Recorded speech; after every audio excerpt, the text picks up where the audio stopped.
Warm welcome to all of you who are here with us today. I'm delighted to be here with all of you and with the President of Democratic Republic of Congo, President Tshisekedi. I would also like to acknowledge the presence of His Excellency King Philip of the Belgians, Chairman and founder of the World Economic Forum, Professor Klaus Schwab, Jozef Sikela, EU Commissioner for International Partnerships, as well as former US Secretary of State, John Kerry. In a short while, the President is going to share with us a success story and a bold dream. The success story of the Virunga National Park and the Virunga Alliance that was created 12 years ago in 2013. And the dream of how, building on the success of the Virunga Alliance and the Virunga National Park, he will lead the development of a new economy for Congo. One that unites Kivu in the east to Kinshasa in the west. One that is an economy based on regeneration and not exploitation. And one where planet, people, peace, and prosperity coexist. Before I invite President on stage, allow me to invite all of you to watch a short video. Thank you.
Du développement, c'est l'électricité.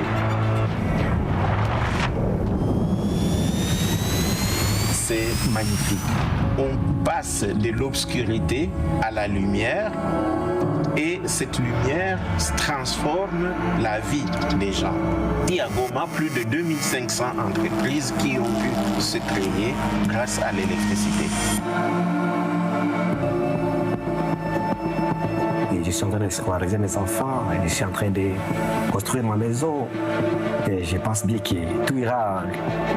Kupeleka kule, me hapa tunakuwaka na bei, tunakuwaka mzuri. Asante na mimi nashukuru.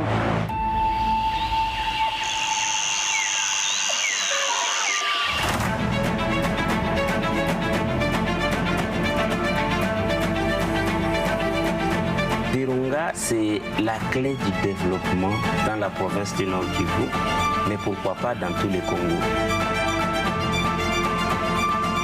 Des petites choses, on va progressivement vers les grandes choses. Cette vision, ça crée de l'emploi. Ça crée de l'emploi ici.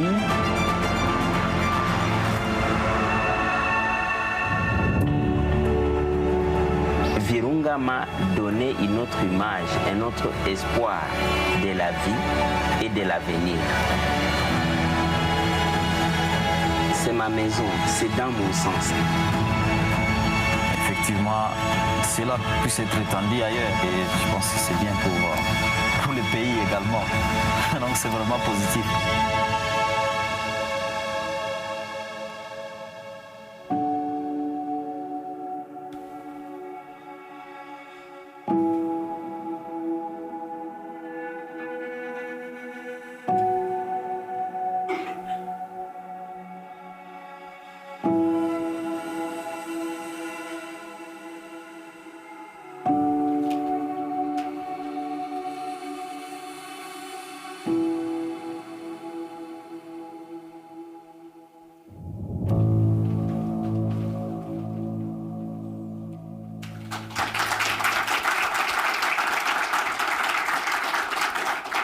President, may I invite you to join me on stage to share your success story and your bold dream.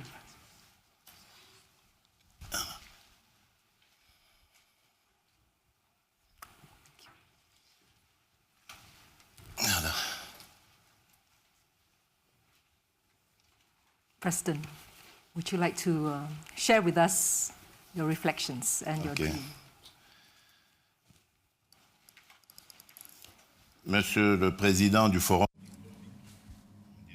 Mr. Chairman of the World Economic Forum, ladies and gentlemen, heads of state and government, distinguished guests, ladies and gentlemen. I am particularly pleased to be able to speak to you today at the World Economic Forum, a space dedicated to resolving the most crucial challenge of our time.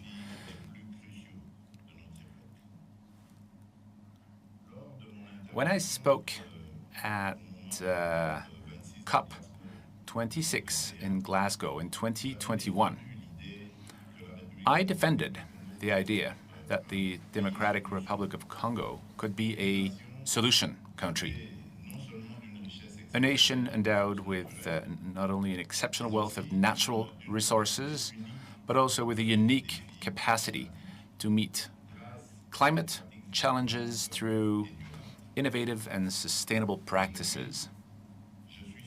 Today, I'm proud to share with you a concrete response to this vision, the launch of the world's largest tropical forest reserve.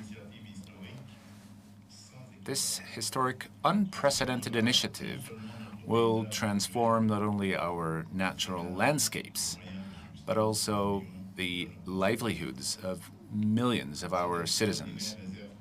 This extraordinary community reserve will stretch over 2,400 kilometers, linking the Virunga National Park at the far east of the country, the vast forests of Ituri and the Congo River from Kisangani to Kinshasa.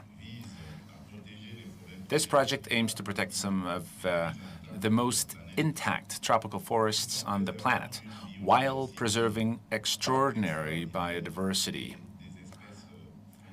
including some iconic species, including the well-known mountain gorillas, the unique okapi, and many other plants, animals that are very unique to the Congo basin. But this initiative goes far beyond simple environmental preservation. It represents a comprehensive strategy to revitalize our economy, strengthen our communities, and promote lasting peace in our eastern provinces that have long been affected by armed conflicts and instability. This project will directly improve the lives of over 31 million people. It will protect nearly 108,000 square kilometers of pristine forest, and it will create over 500,000 jobs, including at least 20,000 specifically for young men and women who've been demobilized from armed groups. So, ladies and gentlemen, the Congo Basin, a priceless nature treasure, abounds in majestic forests and absolutely exceptional biodiversity.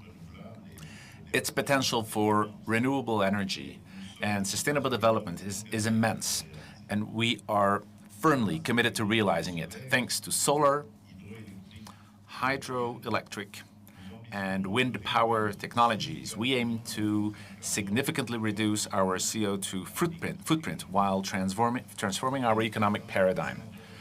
By harnessing the power of our rivers and the abundance of sunshine that baths our land, we will build a sustainable energy infrastructure capable of powering our communities and industries without ever harming our environment.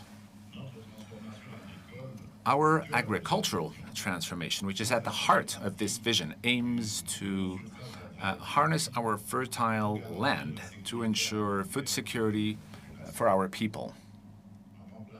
by replacing illicit activities with sustainable agricultural and mineral sustainable value chains, we will build an economy that respects both people and nature. Now, this is a fundamental right and a pragmatic solution to eradicating the illegal revenues that finance conflict in the Eastern Democratic Republic of Congo, where 3 decades of war have cost the lives of more than 6 million of our fellow citizens. This local tragedy is a global threat. If we fail to protect these forests, the future of the planet will be compromised. This is why we need to reinvent the way we create and build peace. By adopting solutions based on nature and the principles of equality and social justice, we have the opportunity to create economic interdependence between the East and West of our country. This new social order for Central Africa is anchored in the act passed by our Parliament in 2024 to create this great reserve, which is a true Treaty of Westphalia for the region. This transition represents both a challenge but also an opportunity, which we are determined to seize. However, we need strong and equitable partnerships on an international scale. Cooperation must not take the form of handouts, but it needs to be based on true strategic, sustainable collaboration. So I would like to thank the European Union for its ongoing support to the Virunga Alliance, which is an initiative which for almost 40 years has generated clean electricity and created 21,000 jobs through agro-industry. This success story inspires us to develop the Kivu-Kinshasa Green Corridor. I would like to thank Professor Yunus, who's not with us right now, but whom I saw this morning, and as well as the Schmidt Foundation for their support of the Grameen Virunga Microfinance Program, which is helping our young entrepreneurs thrive. These initiatives illustrate how, by providing Congolese communities with access to energy and financial services, we can transform the Kivus into a breadbasket for Central Africa, solving food insecurity, while reducing extreme poverty. To make this vision a reality, we focus on innovative transportation solutions powered by biofuel and hydrogen. These infrastructures will connect farmers to markets. It will enable over 1 million tons of food to be transported to Kinshasa, soon to be home to 20 million people. This community reserve in the Kivu-Kinshasa Green Corridor is a model of transparency, of governance, and fair competition in a region in search of clean development. By developing renewable energy, agribusiness, and sustainable transport systems, we are creating inclusive economic growth that benefits everyone, one that will leave no one behind. When we formalized our 1T commitments at the World Economic Forum, we laid the foundations of an ambitious project and invited the private sector to commit. Together, we will now turn this vision into reality. Ladies and gentlemen, the creation of this corridor is not just a large-scale project. It is a genuine opportunity for transformation, integrated transformation. It will allow us to create over 500,000 jobs, a significant proportion of which will be dedicated to reintegrating demobilized young people who were with armed groups, providing dignified work, encouraging community development are essential to building lasting peace. Stable employment therefore becomes the very foundation of social cohesion, fostering resilient communities and reducing the attractiveness of violence. Furthermore, the corridor also redefines the way we do business, placing sustainability and good practices as well as community well-being at the heart of our economy. So this is a call for strong, equitable business partnerships. It is not just a request for aid or unproductive donations. Our ambition today is to build a modern, green industry which is respectful of our exceptional natural wealth. We know that this vision cannot be realized without investing in education and training. These programs will prepare our young people to take a more active part in the green economy, breaking cycles of both conflict and poverty, while inspiring a new era of both hope, entrepreneurship, and empowerment. DRC is on the way to becoming a global model, proving that economic prosperity and environmental protection can go hand in hand. By prioritizing sustainable practices, we're opening a new path that can hopefully inspire other nations, demonstrating that conservation is an essential driver of robust and sustainable development. Together, governments, private and public organizations have a unique opportunity to build a future where the Democratic Republic of Congo, as the guardian of its forests, embodies a beacon of hope and innovation for the entire world. So please, please join us in this historical project, which is unprecedented, so that this corridor marks the beginning of a true new era of partnership and sustainability. Many thanks.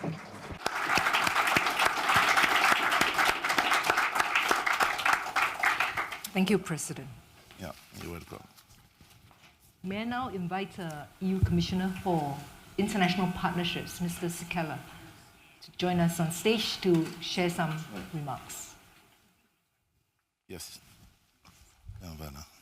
Excuse me. No, President? Yeah. Ah, OK. Ça va.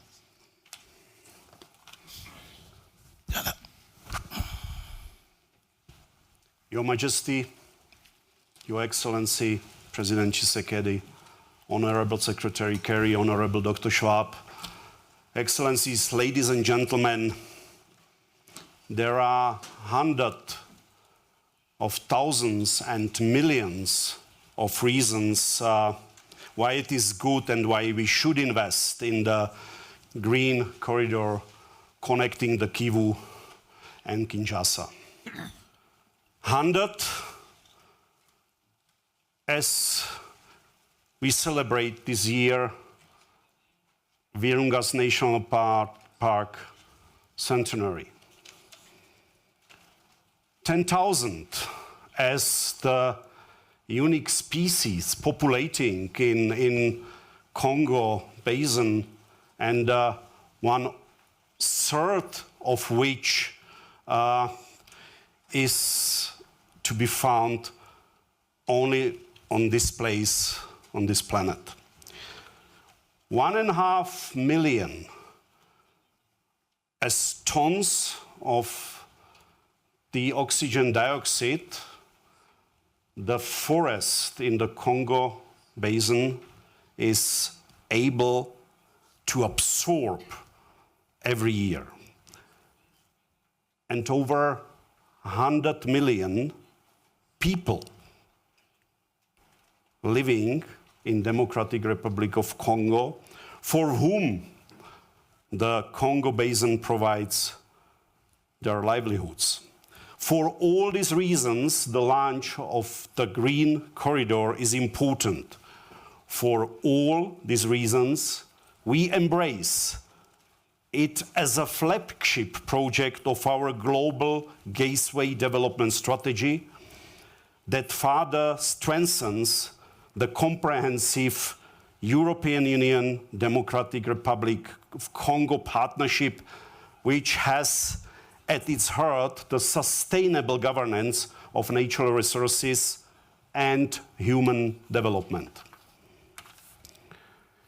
The EU and its member states working together as Team Europe are already mobilizing investments and projects worth €1 billion along the corridor.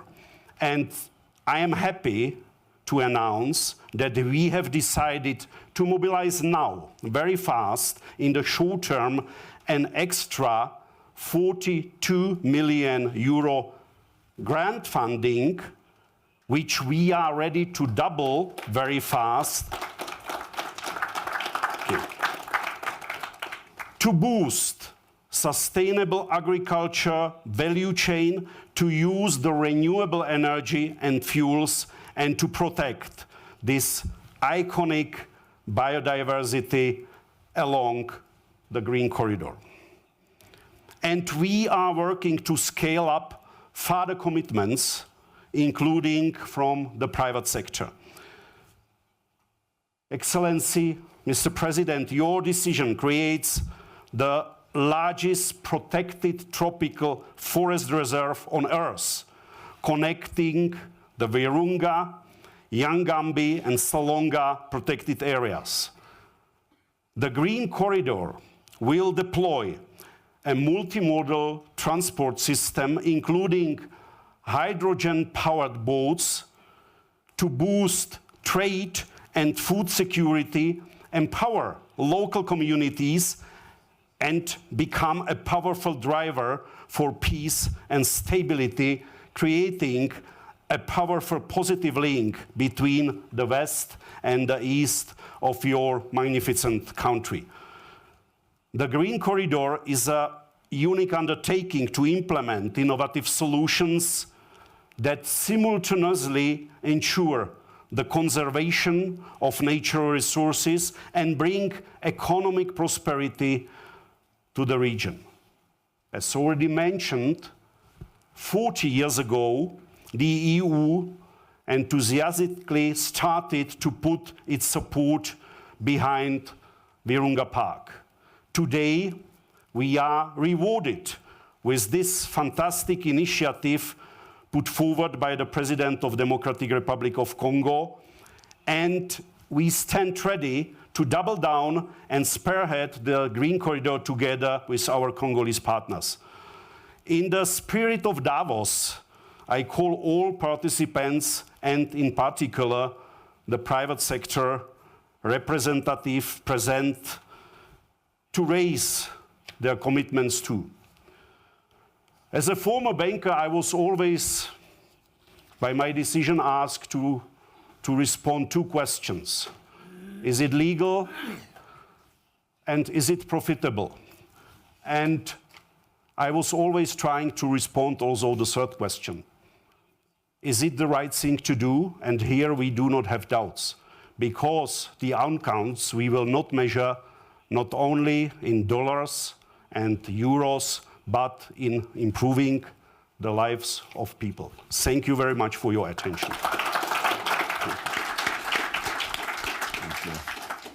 Thank you, Mr. Sikela, for your support and generosity. If I may now invite Secretary of State John Kerry, you've been a very strong supporter of Congo to protect its peatlands and also to provide livelihoods for the Congolese people. Could you just share some remarks as well? Thank you. Mr. President. Thank you very, very much. Mr. President Tshisekedi, Your Majesty, thank you. Where is Professor Klaus? Thank you very much for your leadership also.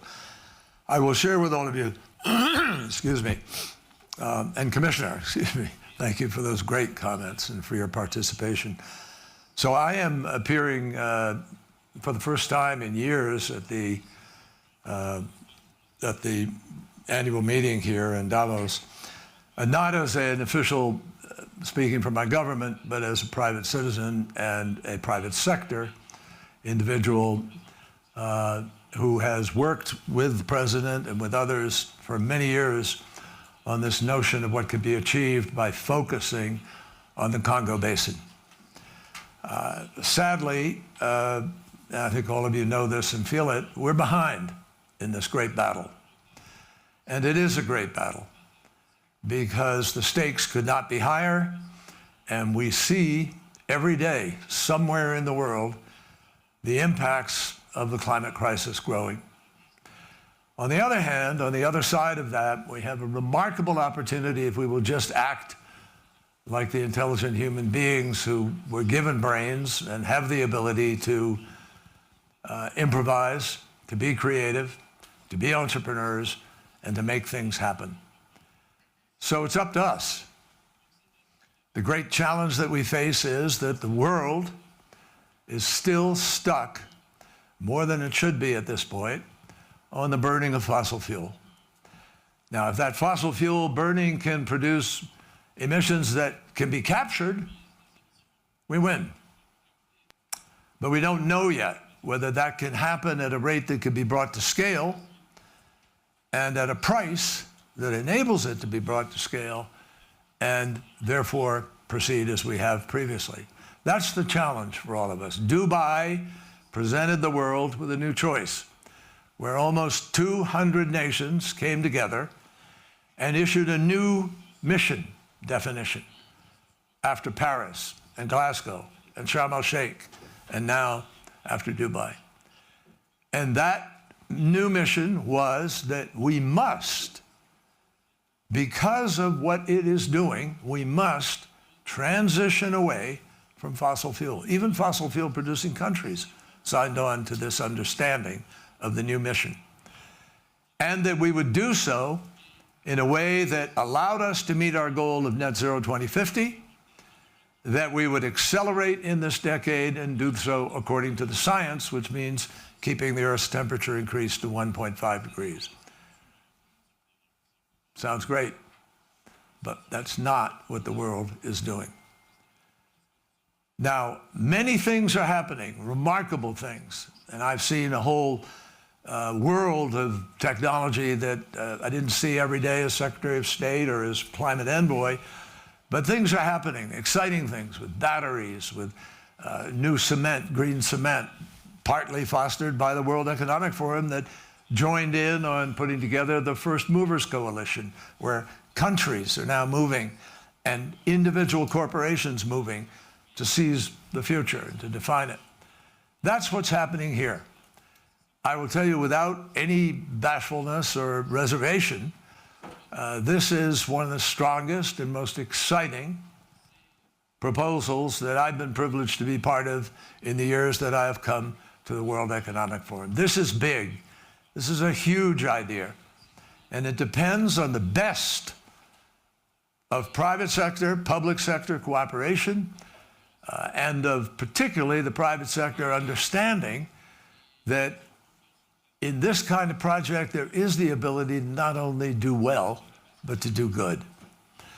This has, as we met earlier today with President Tshisekedi, and he described very adequately as well as excitedly the prospects of what this brings. We all know there's been fighting in the east, north. And I saw that fighting to some degree when I visited a number of times to the DRC and also to Rwanda. And we saw how the troubles continue because people are given the alternative of fighting rather than of building something as exciting as this kind of project. We have the power, we have the opportunity to change history and also to help win this battle that, like it or not, we are all engaged in. So the Congo Basin now stands alone. And many of us have lived through witnessing the Amazon continue to be shredded away, for bad practices about cattle or logging, all of which could be different and hopefully will be as we go to Brazil for the next meeting. But we also know what's happened in Indonesia and other parts of the world. I flew over Cambodia at low level in a helicopter and saw clear cut after clear cut after clear cut, much of it, most of it, illegal. And we've even worked trying to get certain countries, one country in particular that is the largest consumer of illegal logging, to stop. We've talked even to the brokers who know that some of the logging they're selling is illegal. So there's a whole food chain here that we need to try to address.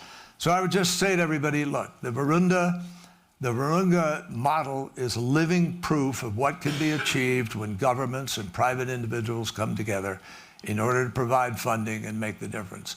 Honestly, when I went the first time to the DRC and saw that incredible, large, remarkably powerful river just flowing, you just felt the energy that is there to be harnessed to change lives. This is a way to pull people away from the violence, to give young people an alternative, to find jobs that will be produced, and hugely important in the context of where we are today, to provide a monumental sink, a consumer of carbon that will help us meet our goals and embrace the future that we all want. So I intend, from the private sector position that I now have, to continue to work with our colleagues to help make this a success. There's nothing worse than announcing something big and 5 years later, nothing has happened. We have to all agree that is not going to be what happens here. We're going to make this happen. We're going to use all of our guile and all of our leadership and all of our wisdom to put together something that changes lives for the better and sets an example to the rest of the planet for how we can move to embrace the future intelligently. Thank you all very, very much. Thank you, Secretary Kerry. We've come to the end of the session. Before I close, I want to extend my deep appreciation to President Tshisekedi for sharing your bold vision with us here today, and to invite global partners to work with Congo to defend Earth's largest lung. I'm also delighted to announce that with this ambition, the Democratic Republic of Congo and the Congo Basin will be joining the Trillion Trees Initiative. This was an initiative that was launched at the World Economic Forum 5 years ago. Today, we already have more than 85 global corporates working alongside governments to restore and conserve landscapes. And this includes governments in the US, China, India, Sahel region, Amazon. So welcome on board, Congo.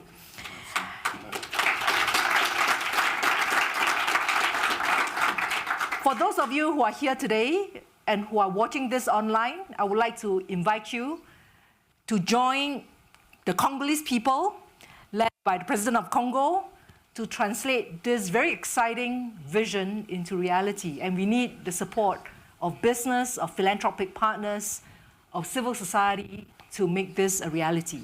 Thank you all for being here.